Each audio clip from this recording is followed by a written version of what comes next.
Danger! Pickle!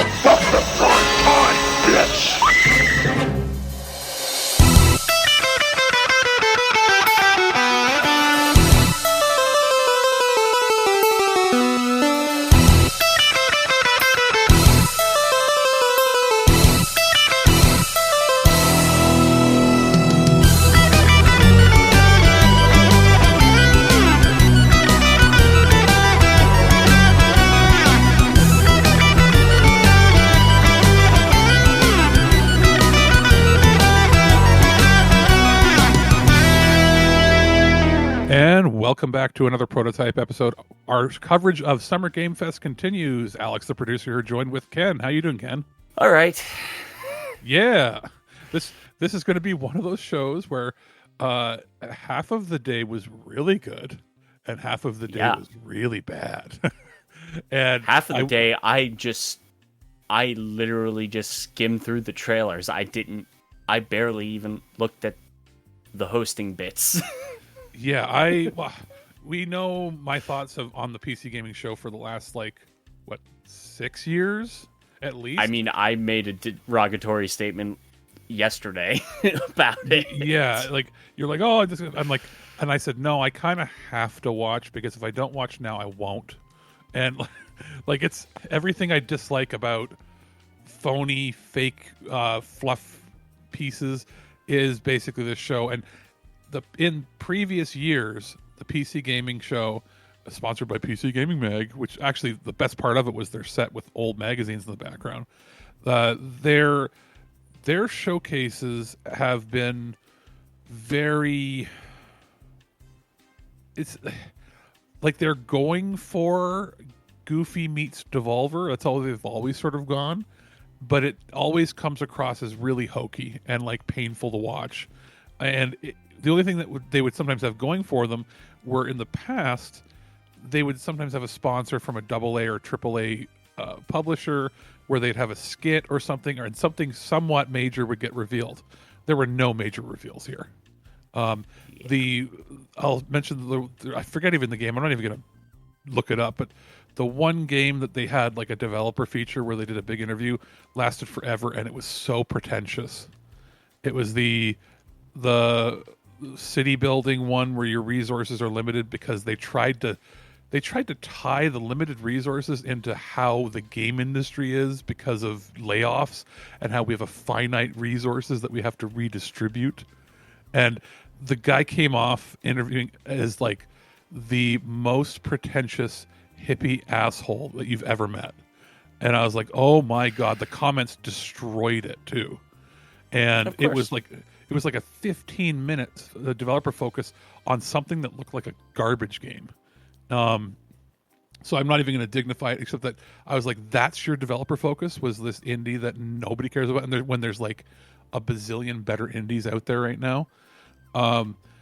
They didn't have an Atlas. They didn't have any props. They didn't have any holdovers from Summer Game Fest or the Xbox show.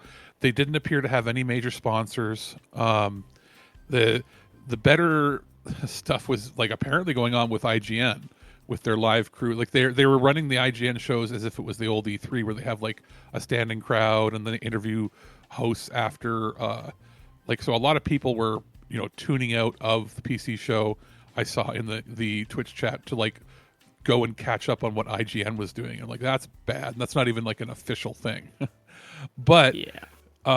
In what it was was it a 2-hour show that felt like 7 hours? I think that's what it was.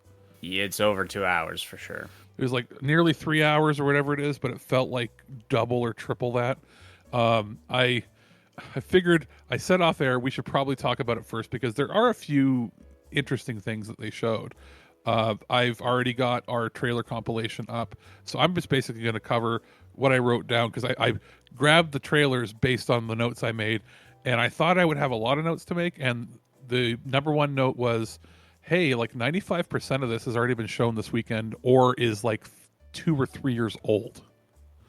Yeah. A lot of ads. I remember how I said that there were very few ads in some of the previous, especially SGF.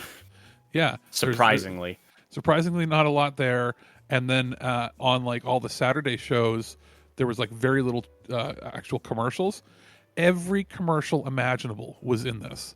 Like, I don't know, their ad rate couldn't have been that high, but it was like they probably made like $25 million just on having like 10-second ads. But anyway, not to be cynical, it's just I was like, whoa, this was like everything I used to hate about E3. Yeah, we've said it multiple years. The PC gaming show is a slog. It's a slog. And it's been a slog for a very long time. It's not a slight against the host. They're doing the best with whatever material they have, but they also come across as like they just don't care. They're just like, it comes across like, and they always do like the little thing at the end where they show their bloopers. And this year it looked like Day 9 was like, ugh, okay, I'm getting paid, but like there was very little effort put into the show. They also, for the first time, and I think since the pandemic started, that's the first time they didn't have a crowd, which tells you something. That IGN had a crowd for a non-Summer Game Fest sanctioned event, and this had nobody. And I believe the stage was also smaller than what was at the OTK. So, who would have thought that OTK would end up being the one that I want to watch again next year? But yeah, the first one I made a note was it Wander Stars? Yes. That is the pseudo role playing, but also I don't even know how to describe it. It had a cool art style. Yeah, it's anime fighting with words. Like thing. Like when I say role playing, I don't mean like traditional RPG. I mean it's like it's some sort of like hybrid, not text adventure, but like it's like what if you mixed a anime? What if you mix Scribblenauts with an RPG? Scribblenauts with an RPG and like visual novel aesthetics, like choose your own adventure. Yeah. That was cool. What's my next one here? Mars Tactics. That's a tactical game that looks neat because it has an interesting pixel art style. Sort of like it's like a strategy game. It's like pixel meets voxel, but it's like highly detailed pixel voxels. Yeah, it's weird. It gave me Industries of Titan vibes, the SimCity clone, but like what if you applied that design aesthetic to a tactics game? I wrote down Toads of the Bayou, which was revealed last year with like a little tiny clip. It's been on my radar this whole time, and they finally showed proper gameplay of it. That is like the Final Fantasy Tactics style game with Toads on a Bayou. And that's coming out in October. Yep. I believe there should be a demo of that one available this week, I think. As of this recording, the Next Fest has already started, so all the demos are probably live. Right. Awesome. I put down Sumerian 6. That is the note I put down was it was a Devolver game that wasn't shown at Devolver Showcase. So that was a highlight for me. And then it put down in brackets it has a werebear. Yeah. I was like, that's kind of cool. It's sort of XCOM-y. Is it the XCOM-y style one? I can't remember. Maybe? I think so. Regardless, if I wrote it down here, it meant that it stood out above everything else that they showed, but at the same time, it might not have stood out well enough. Yeah. And there was one called, was it Tempo? That was the one that looked like Toad Treasure Tracker, but to the beat of things. Yeah. So that was my note, was Toad Treasure Tracker indie interesting. Mixed with a rhythm game. Yeah. Yeah. Like Toad Treasure Tracker meets Crypt of the Necrodancer. Yeah. And then, but with like a colorful, fun aesthetic. I put down G.I. Joe Wrath of the Cobra, which was already announced, but they showed off more gameplay. Yep. Which is the beat 'em up game. And then I had nothing for about an hour and a half to write down because I got so bored with everything on screen. And not against any of the developers. I know everybody's working hard, so please don't view that as me ragging on them. They just didn't show anything that I felt was interesting enough for my own personal taste and for a lot of the tastes of the people that are listening to us, I would assume. But I wrote down Airframe Ultra. That is the like PS1 looking motorcycle futuristic cycle racing game. Yeah, it's a little chunky for my personal taste. But Yeah, I wrote that down, and in my brackets I put looks interesting but weird, and maybe not good, but still I should check it out. That's what I wrote. And then the last thing I wrote down was Gunboat God, which was they had a thing at the end of the show where they're like, hey, we have 2 trailers for you to finish off the show, blah, blah, blah. Here's our skit. We hate it, blah, blah, blah. And then they showed off one game that looked okay. And then the final one was Gunboat God, which had the most panache and style. It felt like something we would have seen back in the day at a Nintendo Direct when they're showing off, like showcasing an indie title or something that's going to come to like the 3DS. And you're basically in a gunboat and you're shooting things up, and it's black and white with crazy effects and stuff, and it just has that, like, it has the effect of something you would see at a Nintendo Indie Showcase as one of the featured titles. And that's everything I had written down. So I just want to highlight non-repeat stuff. The game Unbeatable. Right.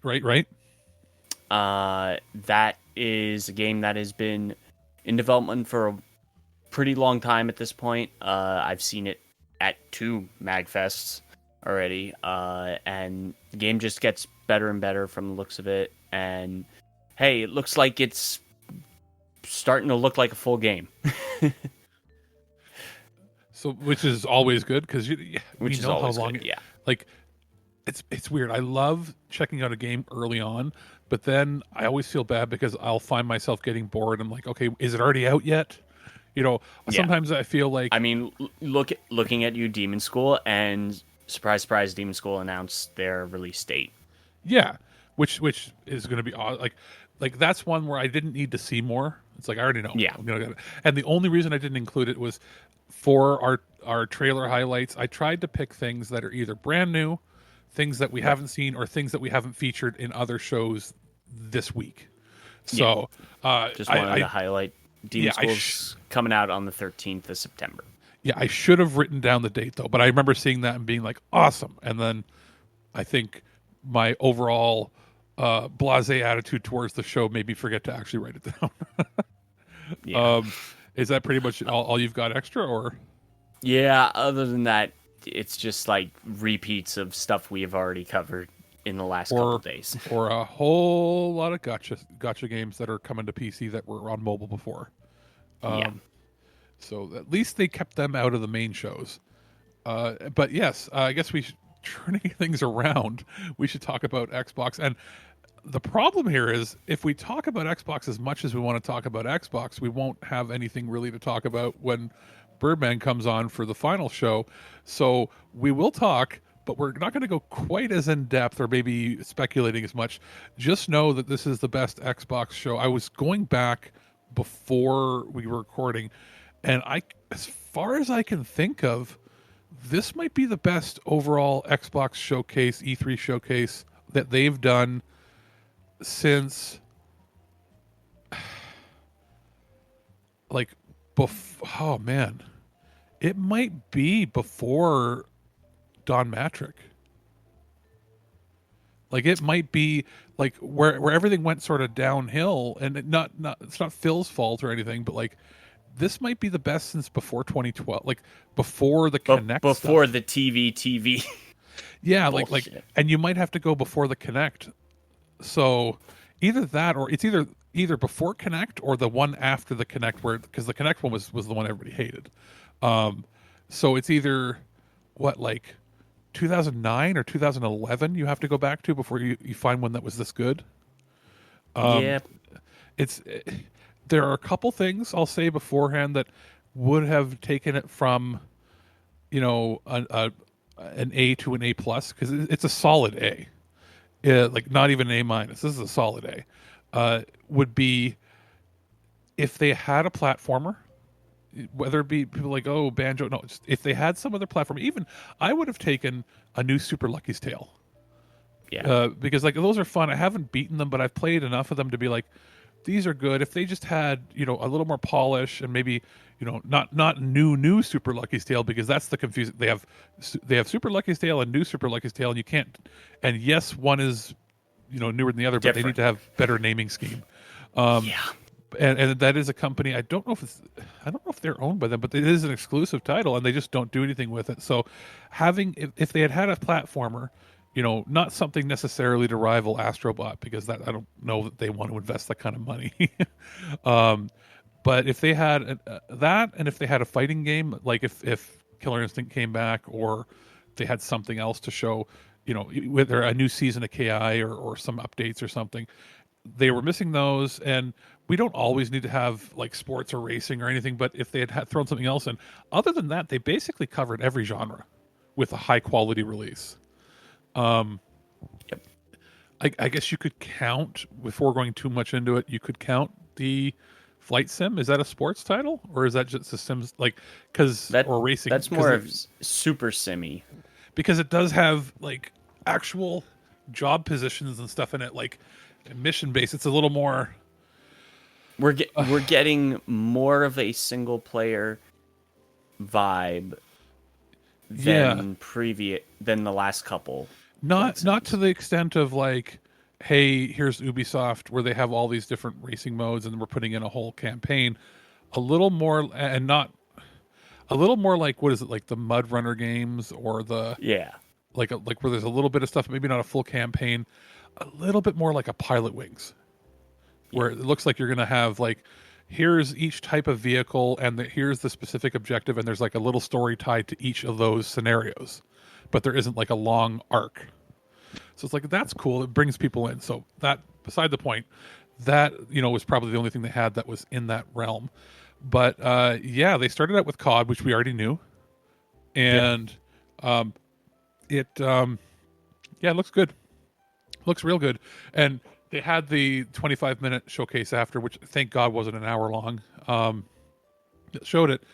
The opening, I just made a note saying that they used Prodigy's Firestarter, which was I guess a bold choice, but they always have the money to put into it. I wasn't sure if they were going to still license music for it the same way, because this being the first one released under Microsoft, this also having the longest dev cycle, I believe 4.5 years. Yep, because Treyarch was given more time. Yeah, I didn't realize that they only generally have 2 years. And they're only ever given 3 years when they change engines, or when they do a major engine update. Because they had that. Because remember, they originally planned to have a 4-game cycle, because they've had a 3-game cycle for years, where it's like Infinity Ward, and Treyarch, then Raven screwed up so badly with which one was it? Vanguard. Vanguard. Was it Raven that screwed that up, or was that Sledgehammer? It was maybe both of them. But like they screwed up so badly that Treyarch had to step in and help fix it. If I remember correctly, they had to delay working on this technically. Yes. Because they had just finished. Well, they were still working on it. That's the secret, right? They revealed they were actually still working on it. It's just they had to devote a significant part of their team for like 6 months to try to finish Vanguard, and it was still released in a pretty bad state. And that you cannot blame the pandemic, because that was in development, because they developed so many games concurrently. That was in development since like 2018 or 2017, and it's still it still came out now in hindsight in a much better state than Modern Warfare 3. There was a big point at the showcase at the end, which I'll just blend these together because it's the same game. Big focal point of, I think, out of the 25 minutes, a good 15 minutes or more was dedicated to talking about the single player campaign and how everything is built from the ground up, and all the maps are directly connected to the campaign for Yes, multiplayer. they're launching with 16. 16, and those are going to be in the game, not paid for. It's just part of it. Yes. Uh, every mission is going to be slightly different. They said that every Black Ops title in the past and they're talking other games pre 2015 of theirs have had basically a memorable mission, and they want to make every mission memorable in this one. Right. Like, so they want everything to go viral the way that some of the ones from Modern Warfare and Black Ops. Basically, if it's from like 2009 to 2014, that era of COD is what they want to go back to with like Exactly. the public talking about it. And that could be whatever BS speak, except the fact that they're showing off a lot of the stuff, and there are wildly different scenarios, and it's not just here's the helicopter shooting mission, here's this, like, if you remember from I think the two memorable things from Modern Warfare 1 and 2, the remakes. Modern Warfare 1's remake, the memorable mission was the sniping one through the sandstorm and stuff, and then number 2 was the car jumping scenes, which weren't as executed as well as they could have been. They're kind of stiff, but yeah. I do want to go into the fact that under Microsoft, they have streamlined all the additions. Yeah, it's a little easier to read. It's so much easier to understand. Basically, if you buy a physical version, the only physical version that is not cross-gen is the PS5 physical version. Yeah. That is the only thing. Everything else, physically, you get the cross-gen version and a story. And they're not charging extra, like $10 or $20 or $30 extra for it. Yeah, and they're not charging extra. It's $70 just flat. So basically, if you buy, because they're still doing last gen for this one, they probably won't next year. No. Now, and also they haven't committed to saying that they're going to do a Call of Duty every year. No, Microsoft's already said that they're going to slow down. So we might do a TikTok scenario where instead of a full release next year, you get like a Modern Warfare 3 release, but instead of being full price, it might be Game Pass for whatever single player, or it might be a pack that's only $30 or $40 instead of full price. And then that's what I see happen. I see like you get an expansion for one, and then the next year is a big title. And what that does is that will artificially give them their 3 or 4 year dev cycle again. By you can have a dedicated team within Microsoft that just takes whatever the current game was, does the expansion while the other teams work on their bigger games, and that will make things more meaningful, bring in more sales. They'll still make a ton of money off Game Pass and off of battle passes, but it won't be as egregious because this is not going to be Microsoft's 90% income stream, whereas pretty much what it was for Activision. Like taking away WoW subs, which aren't at the same level as they used to be, it was essentially what made them any money outside of mobile games. Yeah, it's why everyone got sent to the COD mines. Yeah, so now we're finally seeing like they're loosening the straps, and they knew that they couldn't. Microsoft knew they couldn't fuck this up. Like this would tank the deal. After all that. Yeah, especially after everything that's been going on. Yeah, and Phil said that everything. He worded it kind of weird, but what he was saying was there is no more exclusivity for content.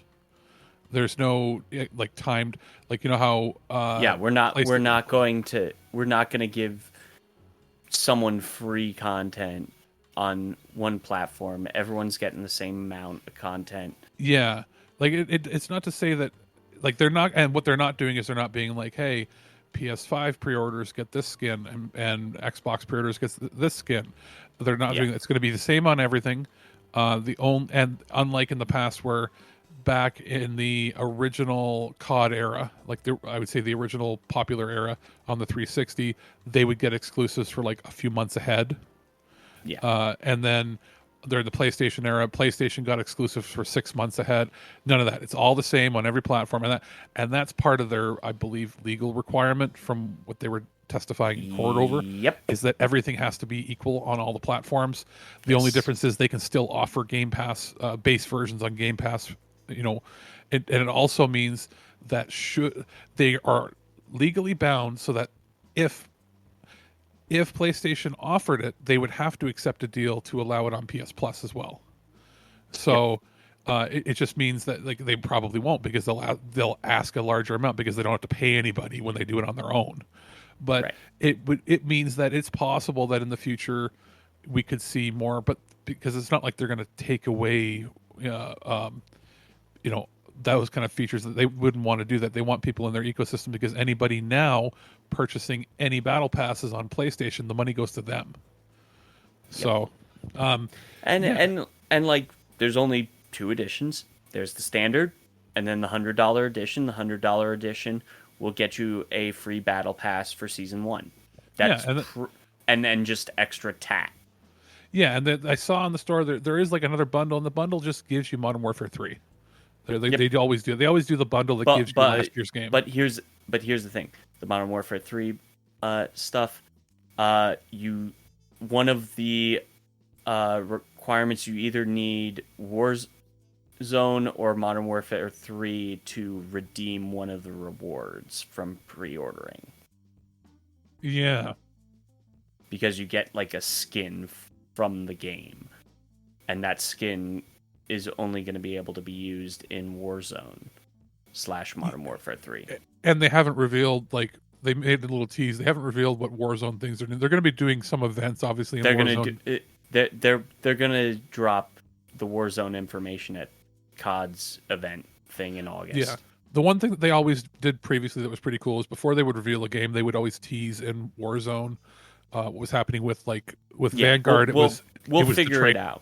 Remember, it was eventually. The train. Yeah, we'll figure it out eventually. Yeah, but that's pretty much it. And I figure this will be something that Birdman wants to go over in much more detail when he gets a chance to watch, and probably creams his pants because everything they showed, I was like, they're doing stuff like they're doing new shit. This is the first time, like, they didn't do any major changes last generation at all. Nope.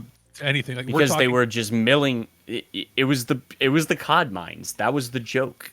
And what was it? The advanced movement thing that they introduced and then removed and brought it back. They've been doing that stuff for like over 10 years. This time though, the Omni movement thing, they're fundamentally changing the way you play the games completely. I love one of the developers saying it.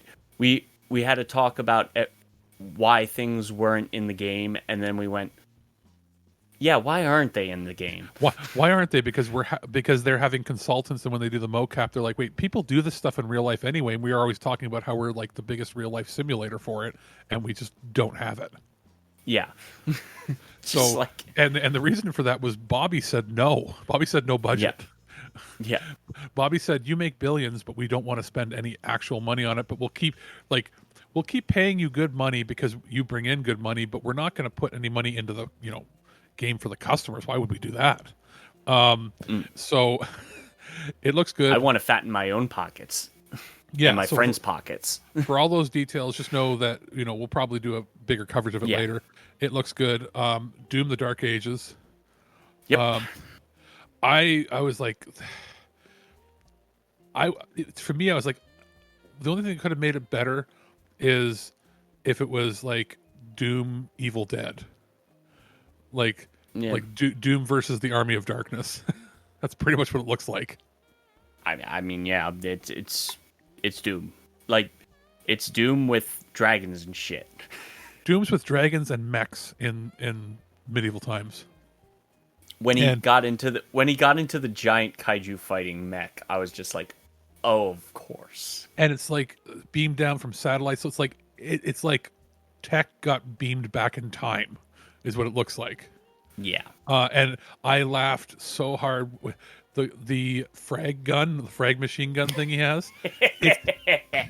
It's a bone. It's literally it's a bone crushing thing. Yeah, like those giant, he grinds the bones and then shoots them. Yeah, those giant machines you see on like YouTube where people are like, will it crush it? And it's like people throw like a computer, a chair, all this stuff, and it's like a twirling meat grinder basically. And he's got that. It just he loads the skulls of enemies into it, and that is your ammo as it fires hot pieces of bone. Yeah. And I was like, yes, yes. Yep. No word on if it's the same composer. Probably not. Or sound. No, like. it isn't. It was a scorched earth kind of situation. That's what I thought. I thought the only reason it might be is Microsoft now owning, because the last time they worked on it, Microsoft I don't think had owned them, or they were in the process of buying them. They were in the process of transitioning. They had officially bought them, but they were still in the process of transitioning, and it was just a complete clusterfuck. It's the kind of thing that he's not in this one, but it's possible for the next Doom that things could be patched up if Microsoft makes good, because basically Microsoft would have to make good and have to show that none of the people that made those bad decisions are still there. Yeah, which for the most part I think they still kind of are at that company. Yep. So that would be a Phil has to fly out personally and talk to a musician, because it would be a really good PR stunt sort of thing. Yeah. State of Decay 3 showed no gameplay and has no date. So it's a nothing, except it still exists. Yep, just reminding people, hey, we still exist and we'll come out eventually. And we're trying to make it more and more. We want to trick you into thinking this is like Last of Us, but it won't be. Yeah. Then I have a giant page-filling note that just says Dragon Age.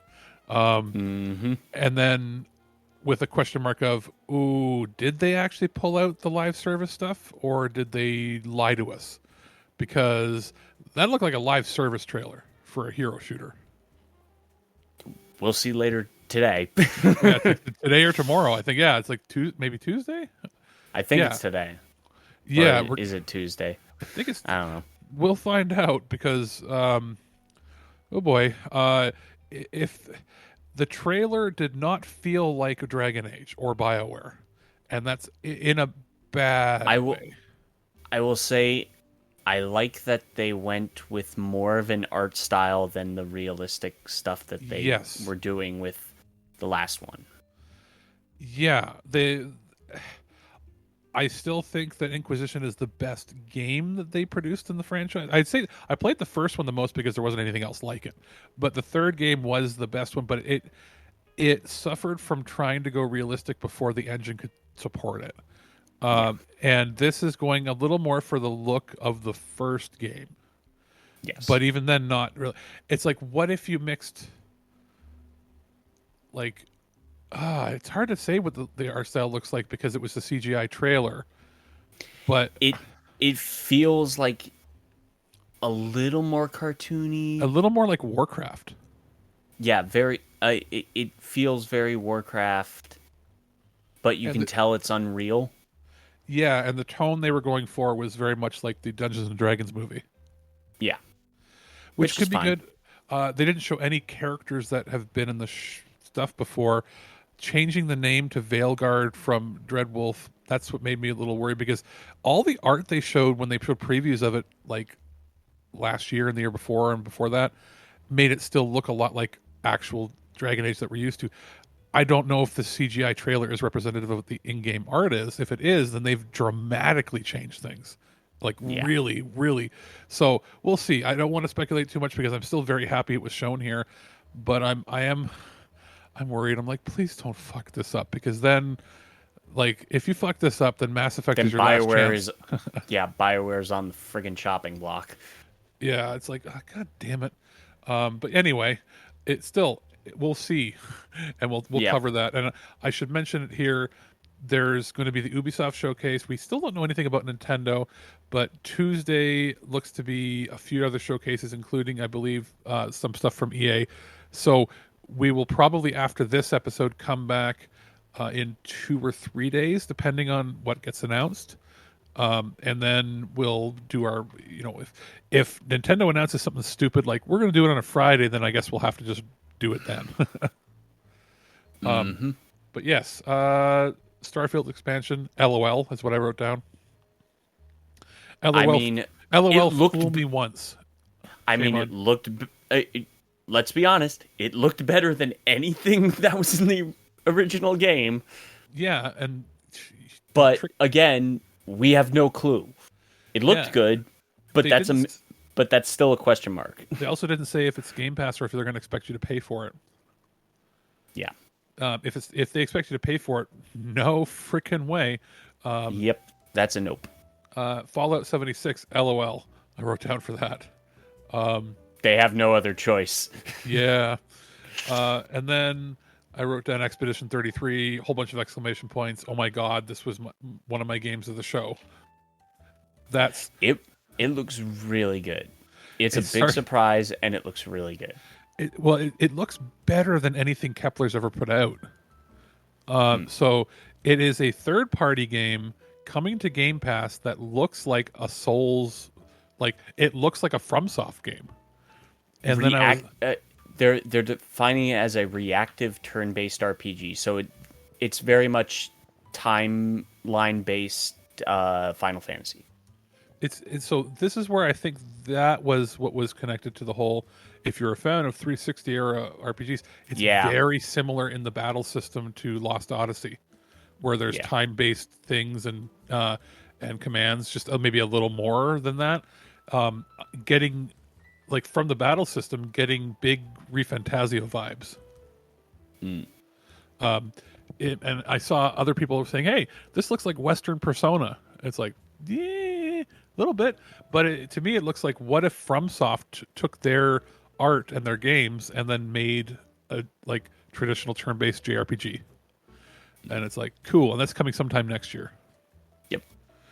South of Midnight, and I put down this is Xbox's God of War ? And then I was like, and then after watching gameplay it, wise, it's like God of War meets Devil May Cry. yeah, And are they animating the character on twos? Is that what it is? I believe so. Because I thought it might have been just the cutscenes, but it's like, you know, in Spider-Verse, or when you put the Spider-Verse costume on in Spider-Man 2, how your character is animated at like 20 frames per second, but the world is still 60. It's like that. Yeah. Like the background in the world is that, but every sprite in it is 20 frames per second, but the world is still that. So like the timing is still right. So Yeah. it's like it looks cool. Timing's right. It's like the environment's running at 60, the character models are running on twos, so it's half. Yeah. It's very weird. It's going to take some getting used to, but in terms of gameplay, it's going to work. Yeah, like the world environment looks like something you'd see out of as long as it maintains that 60 yeah, consistently. That's like, the key. the world fidelity detail is something like you'd see in God of War.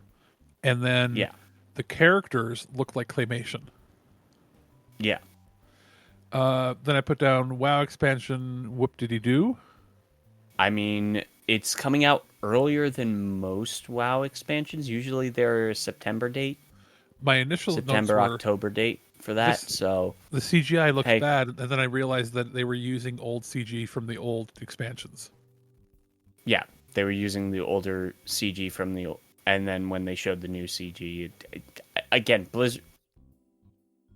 No one makes a cinematic trailer quite like Blizzard. Exactly, and we may as well pair this together. Is they had a Diablo 4 expansion coming in October, and they showed off CGI for that, and it looked better than it was the first. It looked almost real. Yeah, at times I was like, "What?" The first CGI that I've seen that has surpassed Final Fantasy Kingslave's movie CGI in far as facial animations. Like it was to the point where I thought they were rotoscoping over real people. If there were a couple of shots where I'm like, is that real? No, that's not real. But it looks real. Holy crap. Especially some of the close-ups on the eyes, but the shot that was the most realistic, like if you just paused it at the very end when she's rowing her boat between the mountain, that looked like it was right out of Lord of the Rings. Yeah. Or when you I when they did the cross cut of her suffering to her back in the boat, that's when I Yeah, was like, whoa. like it looked like they were almost blending real people with it. Like they put Yeah. like they took some scenes and put a real actress in it, but no, it was that's how good it looked. And I was like, yay! Yeah. So we're about 12 years from that coming into like main gameplay. Yeah, exactly. Like we're looking at like PS7 by then before we get something that can do that. But it was like yes, good. The good animation is back again because they had noticed that the last few years they had not been lacking, but they hadn't been upping the ante. Yeah. Like this looked better than the trailers for the actual main game. Yeah.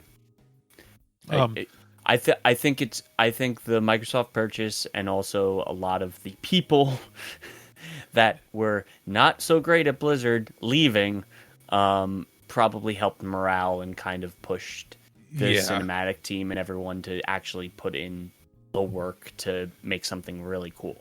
It also probably is a matter of pride and contention because sure. I think this is the first Diablo game that didn't get any awards.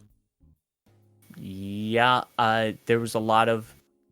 They spent the last 6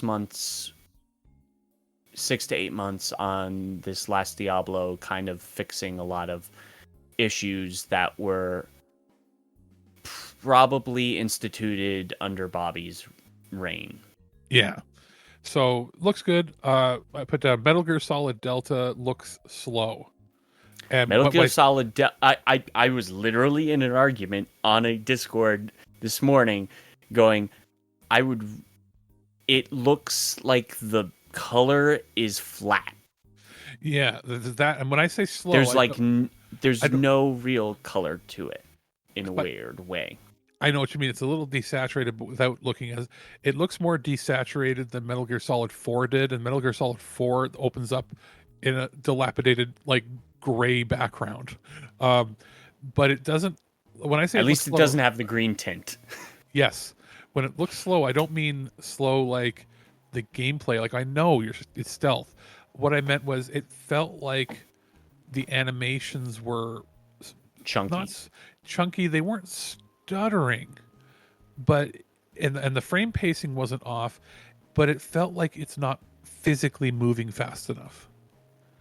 Like you know what I mean? Like it felt like there's something not quite right. And it might have been the trailer, I thought, but it's like no. And then I went back and watched like the trailers and stuff from the original game. It's like that original game was 60 on PS2, and and I felt like and the only thing I could think of is I think the game's only 30 FPS, and that it was in a 60 hertz trailer, so that's why it probably looked weird. What I had a feeling is I think the game is 30, and I think the cutscenes are 24, which would explain why it looks odd. Either that, or it's just But the actual characters at the very least, good. I will say, I would much rather play Delta than I would Silent Hill 2. Yeah. Oh God. Like I was worried that this was the studio that was going to probably fuck up the characters, and this looked way better. Like this reveal here compared to the one that they did. What was it in December? Yeah. The character animation and the character models look better than they did 6 months ago. It does suck that it sounds like it's a David Hayter impersonator. Yeah, I hear people saying that. Like, oh, it's great to hear him back. I'm like, it doesn't sound like him. So I don't know why. It's very subtle. So most people will not pinpoint it, but it is definitely an impersonator. It's not Hayter. And I've not even played that many of the games, but it's just knowing Mike and that, like, we got to wait till he sees it and he'll tell us. Is it David? Because I mean, he's interviewed and talked to him, and we have clips of him doing Stinger stuff for us, and I'm like, this doesn't. It's like this sounds like this is like. It sounds like a young guy trying to impersonate. Yeah, like Troy doing indie is. You can hear Troy's voice. This is one of those cases where this is closer than that even. But yes. I'm like, it didn't sound like they were using the old voices because they usually don't do that in a remake. There's no way, just in terms of how old that game is, that they'd even have the original. Unless Kojima was super future proofing it, there's no way that audio is gonna work for Because it's this. Konami. The thing that worries me, if it's a sound alike that is good, great. I mean, it's too bad. And then all I can think of is like David Hayter will probably just work with Kojima on his own tactical game. Because remember, Kojima's got 3 games in the works. He's got that weird one for Microsoft. He's got the Microsoft one, which is he's working with Jordan Peele on, and then he also has Death Stranding 2. And that's trying to do, and then He has the third game that hasn't really been shown yet, which he had the one where he showed that he's making it in conjunction with like a film studio, and it's his take on tactical espionage. It's going to be his Metal Gear 5 or 6 or whatever. Yeah, but Hater will 100% come back. Even if it's not as the main character, he'll be in that at some point. Also, the way I look at it is he's got a PS5 exclusive, he's got an Xbox exclusive, and this is going to be his multi-platform game. Yep. So what worries me is Konami is not known for having decency, and it's possible if they used AI, that's going to kill this game immediately. That's what worries me. It's possible that it's an AI trained algorithm to just mimic his voice. Yeah, that would instantly kill this game. It would just instantly kill it. Like, and it's usually Chinese companies that are doing it on like shooter games and online games. Konami's the one major company that would do it and not think that they're doing anything wrong. They would totally do it. So that's what worries me. Like, did they make a prompt, make it sound like him, but legally distinct so that they don't get sued legally? They would actually do it. And I'm like, God damn it, please. Why does my brain go there? So I don't think that's the case, but just, would it really surprise us at this point? No, it wouldn't. And that's sad. Yeah. Sea of Thieves expansion, awesome for the people that love that game. I had fun playing it the few times I did. It's just not for me. Flintlock is a U game, and it's coming out in like 3 weeks. Yeah, that was a surprise. I was just like, oh, wait, the game's coming out in July, and it's not a full price game? Fuck. and it's Game Pass, and it's preload already. It's only 9 gigs. Yeah. Now, that might not be the full game. That might just be what you need to then get the day one patch or whatever. Right? I think they said on the app it was saying like 16 gigs. Okay, so it's letting you preload 9 right now. Yeah. So it's probably like the launcher and then like probably the movie assets or whatever, the cutscene assets, and then it's going to get like the final build. And like on PC, it's double that, so it's going to be 30. Yeah, that's not bad. Looks cool. That was one that was announced several years ago. I remember I submitted like a review request for that in like 2020 because it was in, I want to say the Microsoft or no, the Xbox or PlayStation showcase. It has to have been Xbox, because this was something that Xbox was showing a while ago. Or it might have been Summer Games Fest, the first one. Maybe. But I remember I put in the request, like when I looked on the website, it's like, yeah, your request is like September of 2020 and it's been pending. And I was like, okay, well, if they accept it, great. But if not, we don't need to review it. We can still review it, but we don't have to worry about doing it early if everybody's going to get it on Game Pass anyway. Let's see here. And that's it's not really Souls-like. It's I guess it's a soul. It is a Soulsy that they are defining it Souls as light. a Souls light. Yeah. So it's has a lot of Souls elements to it. It's not entirely a Souls game. It's probably going to be more easier to play. Probably some more accessibility on it. I'm trying to think what's similar to it right now. Like, would it be like the Surge or something? Yeah, it's like, what if you mixed? It's kind of a mixture of God of War with a Souls game. Yeah, it seems a little faster paced. Yeah, in terms of what Souls game I would compare it to, it is a little more Bloodborne than it is any of the others. You could also, even though it's not made by them, it has that sort of Ubisoft look and feel to the Yeah, it story. does have a very Ubi kind of feel to it. Age of Mythology, Retold, and I put down that Yes. it is day and date PC and Xbox Game Pass. Yep. So it means it should be easy enough to control with just a controller. I remember that was one of the few PC box games that I got for like my birthday the year it came out. And I don't remember if the trailer said it, but it's coming according to Xbox's like app and everything. It's coming out on the 4th of September. Okay, nice. That will be good. It's not going to be like super dense or whatever. Like it's a very accessible RTS game. Like it was the first not expansion, like first expansion of the franchise of Age of Empires. And then it was this, and then the next one was Rise of Nations was the last one, I think, that the same studios did. And then it all just fell apart for 20 years. So if they're doing Age of Mythology, then expect Rise of Nations to be next.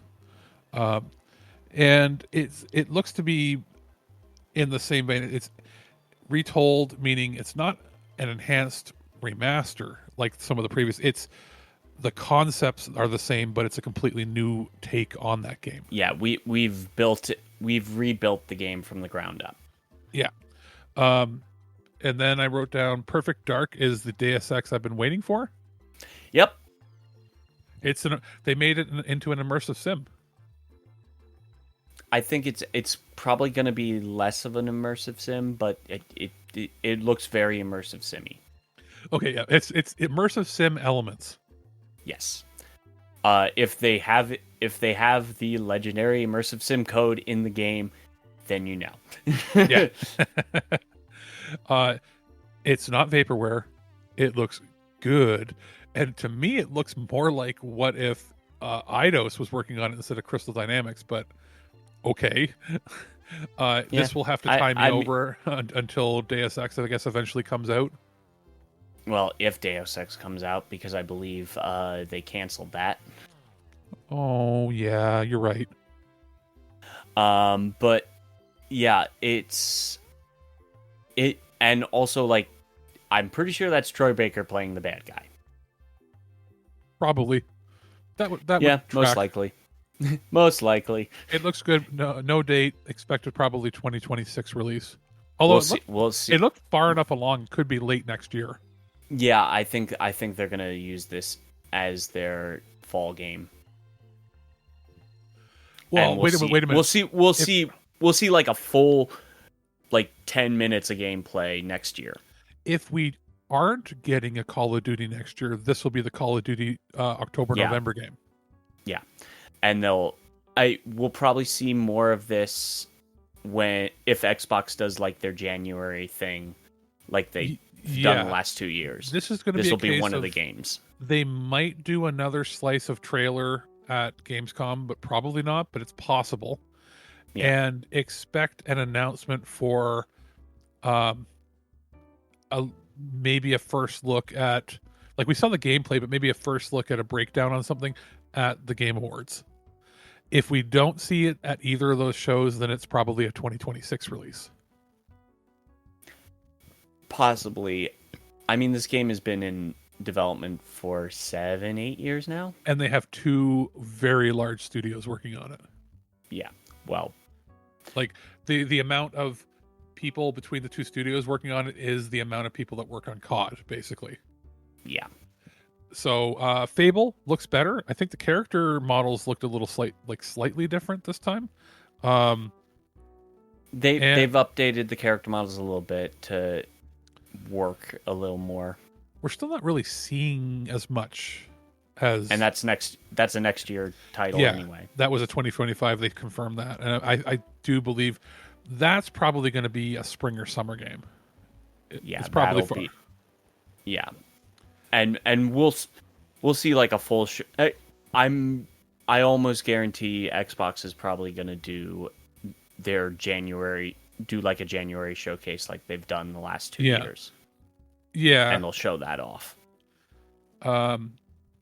Frag Punk. I put down weird. This is the one that is the Hi, another hero shooter. with the twist that Concord probably should have had, which is changing the rules on the fly. You draw a card and you can use it whenever, and it will do things like create cover for you, turn all the enemy heads into big heads to make them easier to snipe. I think it was like reverse gravity in a room. That's sort of like weird stuff. It's like, okay, at least it's doing that, but that's all I wrote down because it felt more like a 90s style shooter for that. Yeah. They're touting 70 different effect cards, 10 heroes, 14 weapons, and 4 maps. Sure. Winterboro, and that's the City Mouse game. Yep. Where it's about a city mouse Looks living cute. with farming / survival stuff. Looks interesting. Then I put down mixtape. Love it. Game Pass. That's the one with all the music in it, and it's was it like Beethoven? It's another and something or other. Yeah, Dinosaur. It's another Beethoven and Dinosaur is the dev, and it's another claymation style to it. With like almost like you're playing through a diorama in each scene. Everything is set to a soundtrack of stuff from early 80s to like early 90s, it looks like. We'll have to see more, but interesting. Looks cool. Game Pass for that one. No date, I don't think. Or did it have a date? Fall release, fall. I think. Yeah.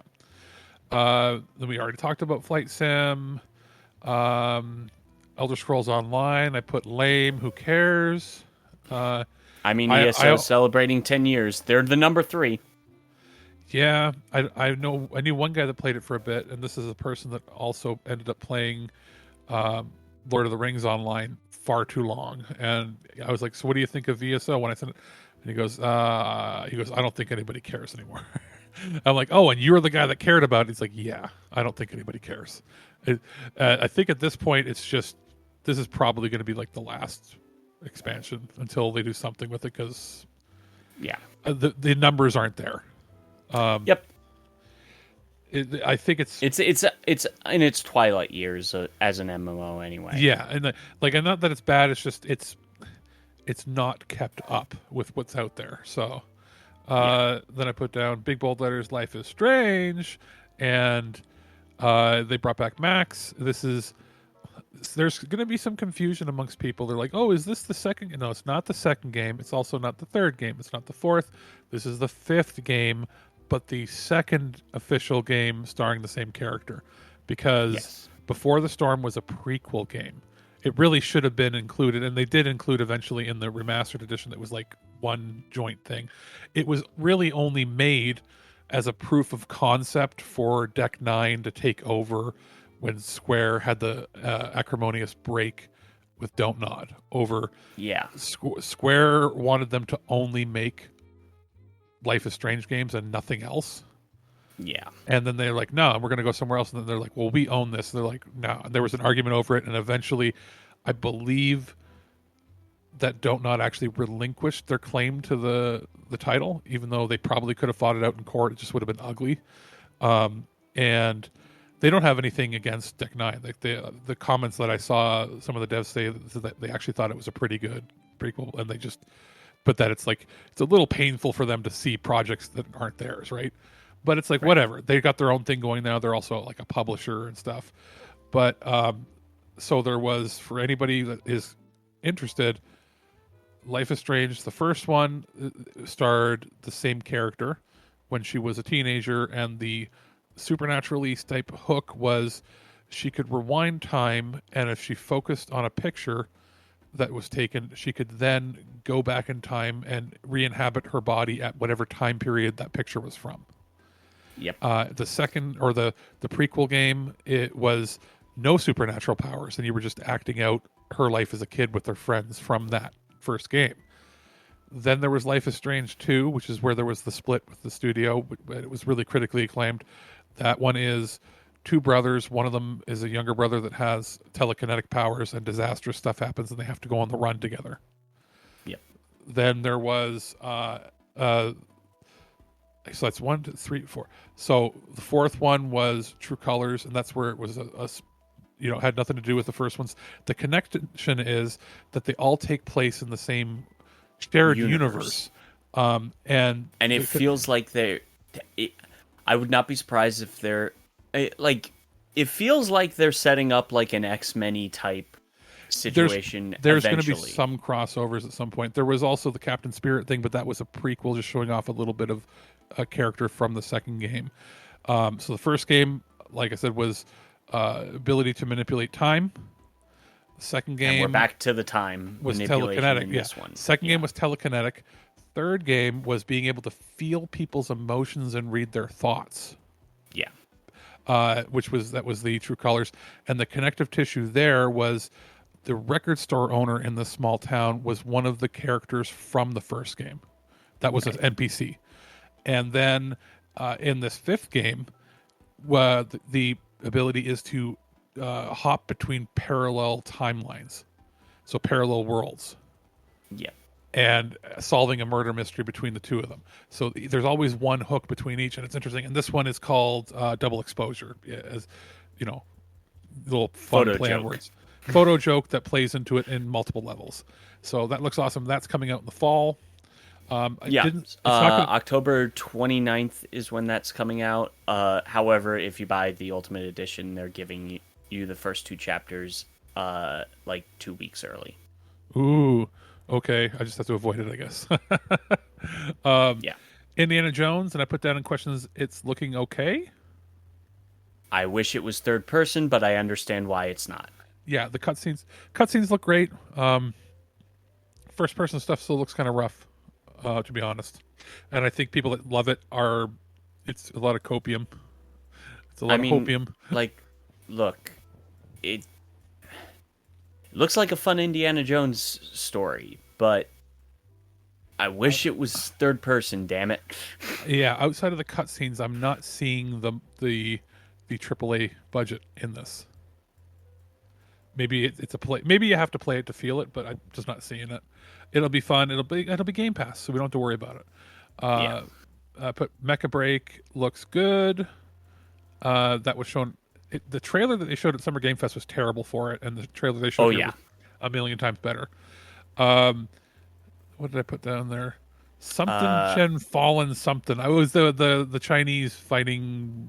I just like completely tuned out of it. It's another Chinese historical Souls-like. There's like 7 of these announced this year, and I don't care. They all look the same. Spoilers, because China likes to mill shit out. And it's easy to make a Souls game look pretty. It's another to make it feel good. It's also because China only allows like 3 historical stories to be adapted, because everything else was cleansed. Ugh. Yeah. Look it up. There is like 3 stories they allow, legit. Yeah. That's why we get so many Son Goku ones. Yeah. Let's see here. Avowed looks better. We still have to play it. It looked like the moves finally had some weight to them. And they showed off more variety. Again, Game Pass, we already know, because it's Obsidian, the story is going to be good. It's just how is it going to play? Atomfall, I wrote down snore initially, and then I wrote down like, okay, so is it Fallout but lower budget but maybe slightly better? It's Fallout but Eastern European. Yeah. And then I put Assassin's Creed Shadows gameplay. Why is this here when we're getting a full gameplay thing today, as in like now?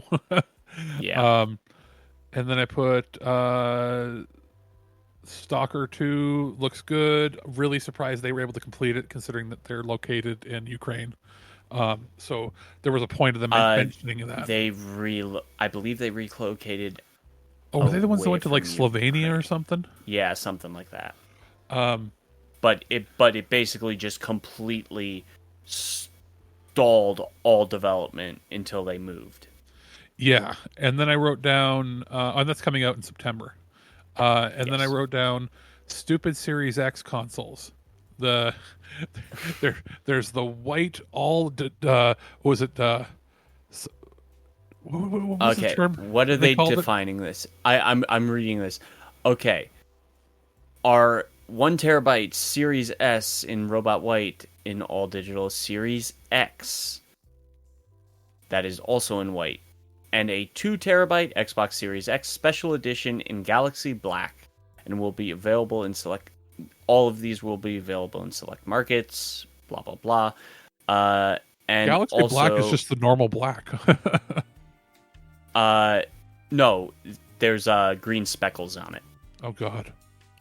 and then the controller has a green back to it. That's it. So the digital version has the smaller hard drive. That makes sense. Well, the digital version Is 1 terabyte. And is 1 terabyte, and the one with and the disk then- drive is 2. So tell me how and that then makes sense. well, because they're releasing a new version. That's the new version of the Series X, because the original Series X, which I have, is 1 terabyte. Yeah. No, but you know what I mean? Like, So- why wouldn't the new digital one also be 2 terabytes like the new disc-based one? Probably to make it cheaper. It better be cheaper. It better be a lot cheaper because you're missing out At on... least 100 or 200. At least 100, 150 off. It would have to be $200 off in my mind because you're not getting the 4K drive. Well, 200 in your Canadian dollars for sure. Yeah, you're not getting the 4K drive and you're getting half the storage. It's like, God, okay. Like, I could have seen if they were like if they really wanted to wow people and try to get people onto the digital version, they should be like, they're the same price, but it's 3 terabytes in the digital version or 2 terabytes when you get the disk drive. Well, here's the thing: 3 terabytes is a little too expensive right now. And I know that it wouldn't make sense or whatever, or you really want to wow us. 2 terabytes is just like hitting the this is a little expensive market. Yeah, you know what they point. should do if they wanted to. They're putting 2 terabytes with the disk drive one. They should make them the same price. Both have 2 terabytes, and then the digital version comes with a 500 gig memory card. So it comes with a little extra.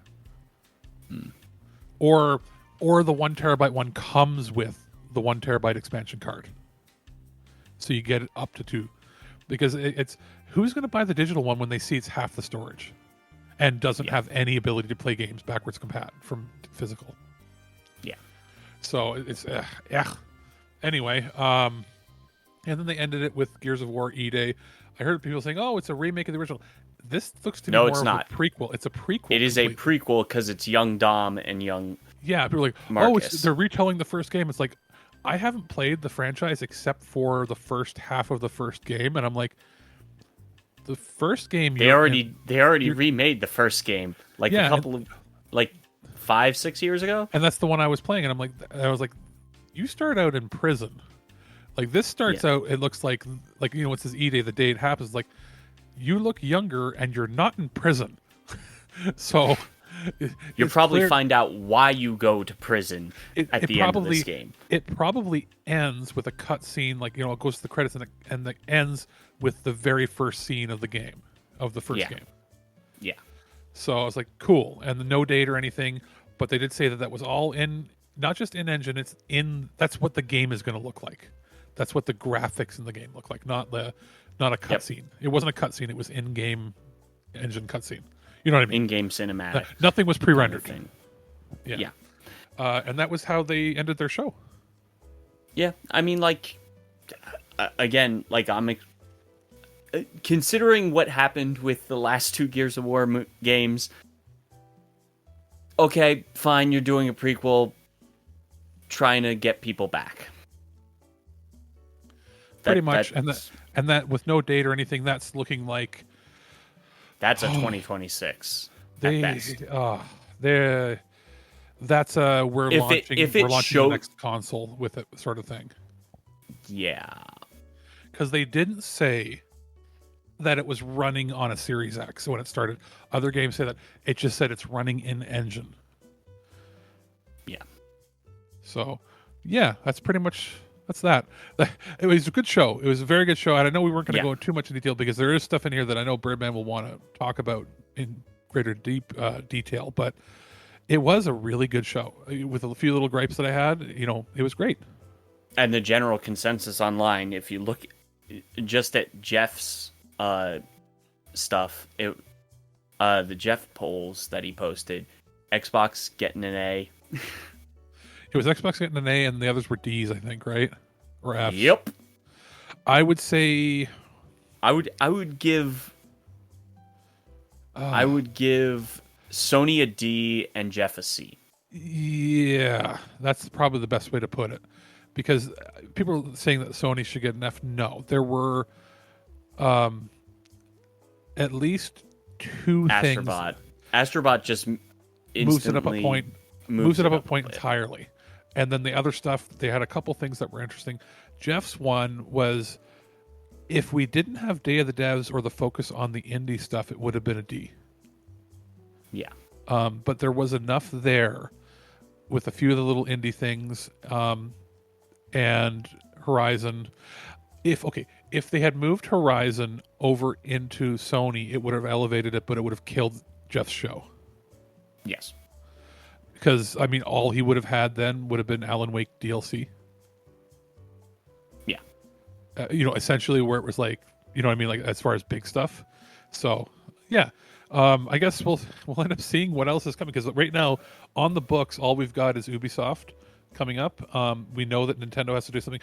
We know now that Sony has to do something because these can't be their holiday games. Like, they're not. Like, Horizon is the fall or something. Yeah, Horizon is. Let me just double check. Is that October maybe? Horizon Adventures is this holiday season, so there's no date on that. So it's a holiday. That won't be their only holiday game. And we know that Astro is September, so there's going to have to be a proper Sony showcase. Also, here's something stupid that I just saw.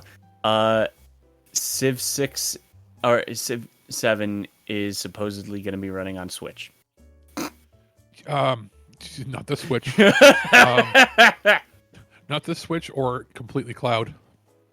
Yeah. Like, I could see that. I could see it running similar to how they got Control. Was it Control they got on there? Running on cloud? Yeah. So I could see that. It'll be an online-only game. It's also going to be like 100 gigs. So, like, because there's just a lot of assets in there. And, I guess we could finish off the show by saying that Call of Duty is over 300 gigabytes. It installed It installed 264 on mine, and that's including installing all the campaign, because it is currently sharing a whole bunch of assets with Modern Warfare, because they share assets through the Call of Duty launcher that they launched with, I think it was Modern Warfare 2. So not that the graphics are the same, but here's the thing, underlying. on PC, only 20 megs currently. Oh, I'm assuming it's because they're expecting to randomly launch play tests over the next couple months. That's why they probably have the Xbox One fully preloaded. Like, when you install it, it doesn't even have that little indicator saying, they usually have like a little exclamation point to show that, hey, the game's not out yet and the game's not preloaded yet, but you've put the installer here. No, like, it's the full game is there. Now, not everything. But also with Game Pass, Game Pass gives you the standard edition, which means you get access to the beta. Yeah, but I expect as we get closer to August, they're doing a big multiplayer reveal at the end of August. After their big event. Yeah, expect them to probably do closed betas for media press or people that get signed up. Right. I would assume before they'll do they'll do a closed beta probably the week of Gamescom or the week before Gamescom. Expect the first or second week of August for them to announce it, and that's probably why they're giving you the option to preload it now. Plus, well, no, because the multiplayer event is end of August. No, but what I mean, Gamescom. They will make an announcement for it and be like, "Hey, oh yeah, sign up for on go to this website, put your email in if you've got an for Activision press account and stuff. Yeah. And because it's going to be 300 gigs or 303 or something is what they're saying, at least on Series X. And I would assume PlayStation 5 would be slightly less because of the way that they do their compression, but not by much. Not a significant amount. No, like you might save 10 gigs. Like it's not going to be much. But when the bloat finally ends, probably either the next version of COD or the version after that. Well, hopefully. The advantage here is 78 gigs of it is what they're calling their base game. That's the Call of Duty launcher that has the assets from everything. And then right now, the other things it installs are, I guess it has some temporary map data, but basically 80 gigs is the baseline for Modern Warfare 2, Modern Warfare 3, and this. They're all using that. That's not like Warzone. That's just the data that they all share. They're not going to share the same graphics, but that's like the engine data. So, and there's 264 gigs installed right now, which means that there's probably 40 or 50 gigs, and that's probably the campaign. Yep. Based on previous stuff. Right now, they probably have all of the multiplayer map data and then the graphical assets. It's just that they don't have the final, like they don't have the zombies mode, which will be like 20 or 30 gigs, and they don't have like a 30 or 40 gig campaign. Yeah. But yes, enough rambling. We may as well call it a day, because it was actually really good. Like that was a really good showcase. And then, after that was PC.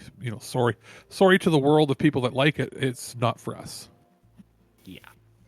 And I guess we're going to close out the show here, because we've got at least Ubisoft to watch, and then I believe Tuesday we should have some stuff from EA and some of the stragglers, maybe some 2K stuff. Surprisingly, we still haven't seen anything about sports titles. Maybe they just gave up this year on it, but you would think that they would be doing some big push with Madden, because they also have the college ball coming out like soon. So whatever. Not that we care about it. It's just, it's something you notice when they've done it the same way for 30 years, and they're just not doing it that way this year. So that's, I guess, without any other fanfare for This Week in Geek, we've been Alex, the producer, and Ken Reels from This Anime. And we're saying, I don't know how to sign off this, right? Check out all the stuff from, just watch the damn stuff from Xbox. Watch that showcase. It was freaking awesome. We'll be here in the next day or two, probably a couple days from now, right here on ThisWeekInGeek.net.